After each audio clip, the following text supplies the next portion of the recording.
ফিলিস্তিনের স্বাধীনতাকামী সংগঠন হামাসের নেতা ইসমাইল হানিয়ার সঙ্গে বৈঠক করেন তুরস্কের প্রেসিডেন্ট রিসেপ তাইয়েপ এরদোয়ান। এরপরই সামাজিক মাধ্যম টুইটারে ইসরায়েলের পররাষ্ট্রমন্ত্রী ইসরায়েল কাটসের তোপের মুখে পড়েন এরদোয়ান।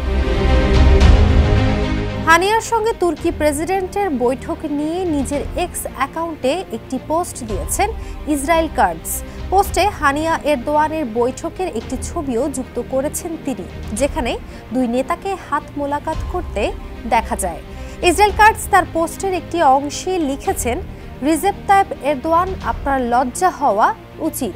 সম্প্রতি ফিলিস্তিনের স্বাধীনতাকামী সংগঠন হামাসের রাজনৈতিক শাখার প্রধান ইসমাইল হানিয়া আঙ্কারায় তুর্কি প্রেসিডেন্ট রিসেপ তাইয়েপ এরদোয়ানের সঙ্গে সাক্ষাৎ করেছেন।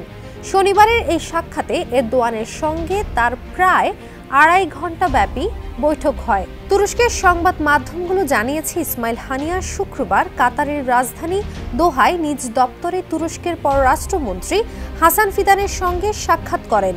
এরপরই তিনি আঙ্কারা ছুটে যান 3 দিনের সফরে। খবরে জানা যায়, বৈঠকে হানিয়া ও এরদোয়ান গাজায় ইসরায়েলি ভয়াবহ গণহত্যা বন্ধ এবং অবরুদ্ধ উপত্যকাটিতে ত্রাণ তৎপরতা জোরদার করার উপায় নিয়ে আলোচনা করেছেন। এ সময় এরদোয়ান দাবি করেন, তিনি ফিলিস্তিনি জনগণের দুর্দশার প্রতি আন্তর্জাতিক সমাজের দৃষ্টি আকর্ষণের জন্য নিরলসভাবে কূটনৈতিক প্রচেষ্টা চালিয়ে যাচ্ছেন। তুর্কি প্রেসিডেন্ট আরও জানান, সম্প্রতি ইরানের সঙ্গে ইসরায়েলের যে উত্তেজনাকর পরিস্থিতি তৈরি হয়েছে, তার কারণে গাজাবাসীর দুর্দশা থেকে মনোযোগ অন্যদিকে চলে যেতে দেয়া ঠিক হবে না। এতে ইসরায়েল লাভবান হবে বলেও তিনি মন্তব্য করেন।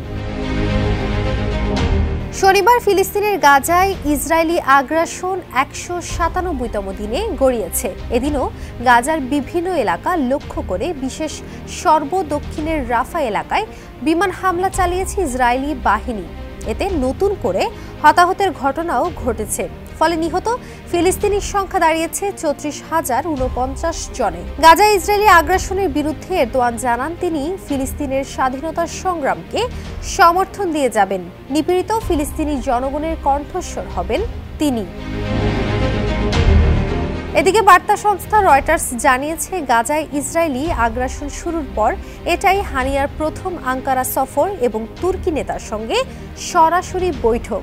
এ সময় উভয় নেতা আঞ্চলিক শান্তি ও স্থিতিশীলতা নিয়েও আলোচনা করেন।